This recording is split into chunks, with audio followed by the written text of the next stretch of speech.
millä tiellä minä olen. Ja tosiaan tuossa pohjoispuolella joki ja miehen kotitilalla asutaan ja meillä on 2 aikaista poikaa, miestä ja 1 lapsenlapsi. Ja siinä meillä on ollut viljatilaa ja nyt sitten ei ole enää viljelystä ja täällä muualla täällä Siikajoilla ollaan työssä. Revolahti on minulle erittäin tärkeä. Se voi sanoa, että Raahesta olen kotoisin ja Revolahdesta on tullut minun koti. Ja toki tietenkin niin kaikki lähimmät ystävät ja sukulaiset sitten on tässä lähettyvillä. Olen ollut tässä kotikyläyhdistyksessä mukana, tässä toiminnassa mukana varmaan toistakymmentä vuotta sitten, mutta sitten kun tulin valituksi kunnallisiin luottamustoimiin, niin jätin sitten tässä ne hallituksen tehtävät. En ihan tarkkaan vuosia muista, mutta olin ensimmäisiä Revolahden kotikyläyhdistyksen Revolahti-sivuja tekemässä. Silloin meitä oli aika paljon naisia ja silloin tehtiin ensimmäisiä sivuja ja kierrettiin kylältä, haettiin valokuvia ja saatiin kyllä kauniit sivut aikaisemmin. En tiedä, onko ne enää sitten, ei varmaan ole enää ne sivut voimassa. Että ne on nyt sitten... Ei, ne odotapas nyt. Taitaako muuten olla? Kyllä.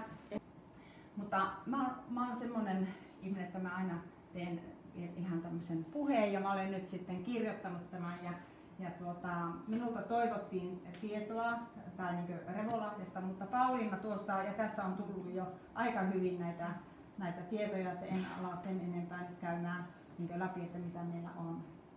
Mutta minulla on ilo ja suuri kunnia tuoda Siikajoen kunnan tervehdys teille tähän tilaisuuteen ja kiitän Revolahden kotikyläyhdistystä kutsusta on ollut mukava nyt ollut tähän asiaan nyt sitten itsekin vähän enemmän perehtyä. Sen verran terveisiä kunnassa, että kesälomilta nyt ollaan niin palailemassa ja aloitamme hallitus- ja valtuustotyöskentelyn. Nyt hallitus on ensimmäisen kerran ensi viikolla ja sitten valtuusto on loppukuusta. Ja meillä alkaa vuoden 2024 talousarvion suunnittelu ja valtuusto kokoontuu seminaariin nyt sitten tosiaan loppukuusta ja ruvetaan sitten katselemaan niitä talouden lukuja. Kesällä saamme osallistua moniin kunnassa järjestettäviin tilaisuuksiin ja vielä tälle syksyllekin kunnassa on monia tilaisuuksia, joissa voi vierailla. Kylien kehittämiseen on haettavana kylien kehittämisrahaa, joten sitä kannattaa nyt sitten miettiä ja katsoa teidänkin täällä, että mitä voisitte sitten kunnalta vielä hakea. Meille on tullut nyt uutena tämmöinen osallistuva budjetointi, sitä oli 10 000 euroa ja muistaakseni 4 hakemusta oli saapunut ja se 10 000 euroa on nyt sitten niin myönnetty, mutta sitten ensi keväänä tulee uudelleen sitten haettavaksi. Siikajoen kunnalla on ollut merkittävä rooli Revolahden kylän kehittämisessä. Esimerkiksi kevyen liikenteen väylä rakennettiin. Muistaakseni, noinpä nyt ihan tarkalleen sitä, Mauno Ranto oli meillä kunnanjohtajana vielä, niin rakennettiin tähän koulutatun Rellitin tien varteen ja sitten tästä tälle puolelle sitten tuosta Nesteen ohi tuonne pohjoispuolelle jokea. Se oli todella pitkä ja kivinen tie, mutta me päästiin kuitenkin maaliin ja saatiin nyt kylän liikenneturvallisuutta sitten parannettua siinä. Sitten tietenkin mitä täällä Revolahdella oli toinen, niin tuo Häkkiläkankaan pururadan valaistus, niin se oli myös semmoinen investointi, mikä on saatu ihan näinä vuosina. Ja Siikajoen kunta on myös vuosien aikana osallistunut pienillä rahasummilla näihin tapahtumiin ja niin kuin tässä kävikin ilmi, että näihin valoihin mitä on ollut ja haettu avustuksia. Mutta miksi me olemme tänään täällä?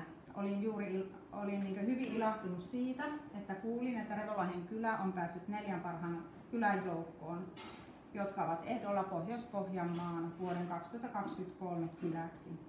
Minusta tämä on jo suuri saavutus, mutta tietenkin me toivotaan, että se kotiutetaan tänne ja saadaan voitto Revonlahdelle. Niin, mutta se on tosiaan niin iso voitto. Joo, kyllä, nimenomaan. Ja Revonlahden kylä on tosiaan Siiköjoen kylien helminaosta yksi kylä. Ja jokaisella kylällä on omat vahvuutensa ja siksi Siiköjoen kunta onkin hyvin erityinen. Kylät tarjoavat erilaisia toimintoja ja tällä tavalla tuovat esiin kuntamme omaleimaisuuden. Ja tästä me olemme Siiköjoella tosi ylpeitä. Tänään olemme kokoontuneet tänne Revonlahdelle ja Revonlahti on tosiaan minun kotikyläni ja tietenkin olen siitä hyvin ylpeä. Ja Revonlahden kylän, mutta näiden vuosien aikana Revonlahden kylän palvelut ovat muuttuneet. Mutta tästä huolimatta tässä kylässä on aina uskottu tulevaisuuteen ja tehty sen eteen töitä. Viime vuosina Revonlahdella on järjestetty lukuisia tapahtumia, jotka ovat keränneet osallistujia laajasti koko kunnasta ja seutukunnasta. Revonlahden kotikyläyhdistyksellä tietenkin on ollut hyvin merkittävä ja suuri rooli kyläläisten ja tietenkin kaikkien kuntalaisten hyvinvoinnin edistämisessä. Talkoilla järjestettävät tilaisuudet ovat olleet monipuolisia ja niihin on voinut osallistua koko perheellä vauvasta vaariin. Kaikki halukkaat ovat voineet osallistua ja vaikuttaa elinympäristön viihtyvyyteen ja kehittämiseen. Lukiessani tämän vuoden kylähakemusta, mikä täällä oli tehty, niin yllätyin itsekin, että kuinka paljon Revonlahdella on järjestetty erilaisia tapahtumia vuosien varrella. Ja erityiskiitos kuuluu tietenkin talkoolaisille, koska näitä tapahtumia ei olisi voitu järjestää ilman sitä talkootyötä. Ja laskin, että siihen hakemukseen oli kirjattu noin 14 eri toimijaa. En tiedä oliko siinä kuntaa, mutta kaikkia muita kuitenkin oli 14 toimijaa, joiden kanssa on tehty erilaista yhteistyötä. Minusta se on merkittävä määrä. Ja että olette saaneet luotua tänne semmoisen yhteistyön ja näiden muiden yrittäjien kanssa ja yhdistyksien kanssa. Tapahtumia ja tilaisuuksia oli ainakin 20 ja siihen vielä kaikki muut säännöllisesti toimivat teidän Porina-illat ja mitä muuta olette täällä tehnyt talkoilla tämän talon kunnostamiseksi, niin kyllä tällä kylällä on ollut paljon toimintaa, todella aktiivista toimintaa. Itse näen, että tämä positiivinen suhtautuminen ja perinteiden vaaliminen on kannustanut koko kylää osallistumaan ja tekemään yhdessä kylästä vieläkin paremman paikan asua ja yrittää. Talkootyötä yhdessä tekemisen perinne on luonut kylälle elinvoimaa ja yhteisöllisyyttä. Siiköön kunnassa olemme tietenkin todella ylpeitä siitä työstä, jota on tehty Revonlahden kylän kehittämiseksi. Tänä aikana kylillä tehtävä työ elinvoiman vahvistajana on vuosien varrella korostunut. Kunta toki osallistuu pienillä kylien kehittämiseen näillä kylärahoilla, mutta määrärahat ovat hyvin minimaalisia, joten kyläläisten aktiivisuudella ja talkootyöllä on todella suuri merkitys. Siiköön kunnan edustajana olen iloinen siitä, että Revonlahden kylästä on vuosien varrella aktiivisten toimijoiden ansiosta onnistuttu luomaan ja kehittämään hyvin viihtyisä ja ihana, houkutteleva kylä. Niin kuin Pauliina toi tässä omassa puheenvuorossaan, mitä kerroit tuossa alussa, niin meille on tullut paljon uusia asukkaita ja kuinka on ollut houkutteleva, kun on lähikoulu ja on päiväkoti ja on kuitenkin jonkinlaiset kuitenkin peruspalvelut täällä on. Ja tietenkin tämä yhteys sitten Raaheen ja ollaan tässä hyvien yhteyksien äärellä. Sosiaalisen median ansiosta ihmiset ovat tulleet tietoisiksi siitä, mitä kylällä tapahtuu ja päässeet tutustumaan kylän kauniiseen ympäristöön. Ihania kuvia oli nytkin vasta oli laitettu ja noita, että mitä täällä oli kunnostettu ja oli ruohaa leikattu ja muita, että hyvin on, pidetään ympäristöstä huolta. Kylällä olevista palveluista ja toiminnasta on tiedotettu hyvin laajasti sosiaalisessa mediassa ja se on tätä päivää. Ja se on se, millä sitä tietoa saadaan tästä kylästä ja kunnastakin tiedotettua.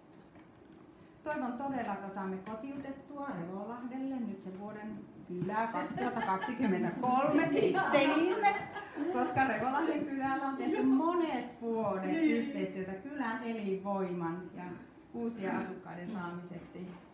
Ja me kaikki varmasti olemme siitä samaa mieltä, että toiminta saa alkunsa kyläläisistä ja silloin voimme luottaa siihen, että asia tehdään täydestä sydämestä. Ja sitä tehdään meille kaikille. Tämän puheen nyt sitten näiden terveisten lopuksi, niin siellä hakemuksessa, mä haluan lainata sitä hakemuksen tekstiä, siellä oli semmoinen ihana lause, että Revolahti on juurensa tunteva, kehittyvä, tulevaisuuteen lujasti uskova ja panostava timantti Siikajoen kylien helmiössä. Se timantti oli tullut sinne niin lisää. Ja minusta se oli aivan ihana.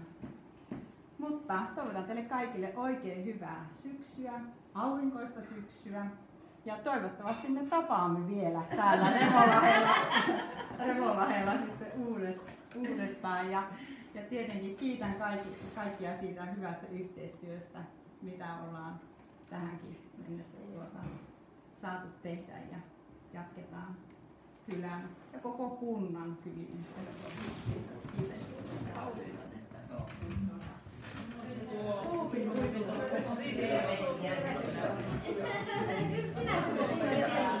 Sinäkö se on panna sinä kellolla? Tuupihuivi on aina käytännöllinen. Minkä värinen? No se on sininen. Ei haluta mitään tämä.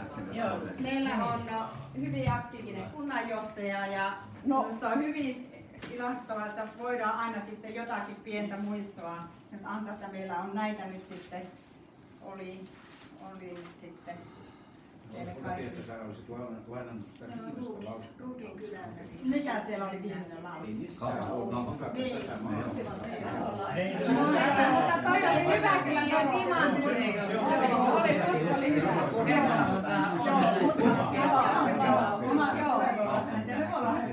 Joo, se oli hyvä se hei.